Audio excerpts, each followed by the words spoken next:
Olá, meus irmãos, estamos aqui mais uma vez com Palavra de Vida. Uma palavra breve, mas uma palavra que eu espero que encontre morada no coração de cada um dos irmãos. E hoje eu quero dividir uma breve palavra, uma breve porção da Palavra de Deus que está no livro de Romanos, no capítulo 12, no verso 12, que diz assim: alegrai-vos na esperança, sede pacientes na tribulação e na oração sejam perseverantes. O apóstolo Paulo aqui, ele falando a respeito das virtudes, e ele dá esses 3 conselhos para que a gente possa aprender um pouco mais com a palavra de Deus. E ele começa dizendo: alegrai-vos na esperança. Mas o que é esperança? Esperança é a gente crer, esperança é a gente acreditar que o cenário, por exemplo, que está diante de nós, um cenário adverso, ele pode mudar. Esse cenário adverso, ele pode ser transformado. E a gente coloca a esperança, né? Quantas vezes a gente fala: eu tenho esperança que isso possa acontecer, eu tenho esperança que tal situação vai mudar, vai melhorar. Porém, o que o apóstolo Paulo fala aqui, a esperança que o apóstolo Paulo ele trata aqui, ele fala: alegrai-vos na esperança.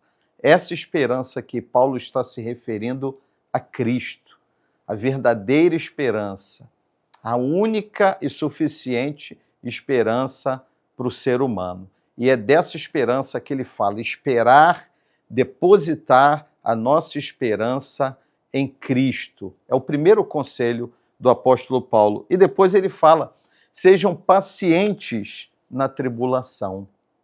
Paciência.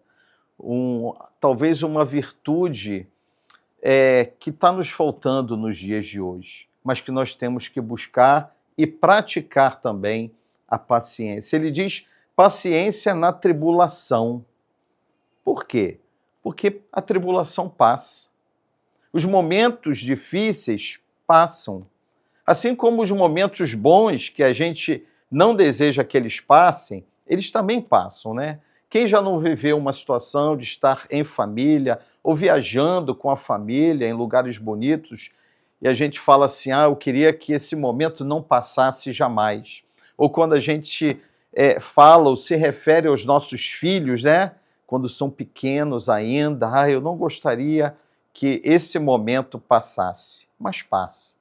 Como os momentos bons passam, os ruins também passam. Por isso que o apóstolo Paulo fala: sede pacientes na tribulação. Por quê? Porque elas passam. E ninguém melhor na palavra de Deus para falar isso do que o apóstolo Paulo, que viveu muitas tribulações. E ele, o apóstolo Paulo, finaliza dizendo: na oração sejam perseverantes. Perseverar, persistir na oração. Que é a oração? Falar com Deus, falar com o Pai, nos dirigirmos a Deus, que é o nosso Pai, o nosso Senhor, o nosso Criador. E às vezes quando a gente está triste, a gente está angustiado, a primeira coisa que vem no nosso coração é: eu não consigo nem orar. Não, é nessa hora que nós precisamos lutar contra a nossa carnalidade, a nossa humanidade, contra o momento difícil e buscarmos a Deus. Abrir o coração, falar das nossas angústias, das nossas dificuldades, das nossas fraquezas, abrir o coração para Deus. Então, esses 3 conselhos que o apóstolo Paulo, e algo que me chama a atenção é os termos que ele usa: alegrai-vos. Ele fala também: sede pacientes e perseverar, ou seja, atitudes de ação que nós temos que tomar na nossa vida. Então, fique com essa palavra no seu coração e que Deus te abençoe. Até a próxima.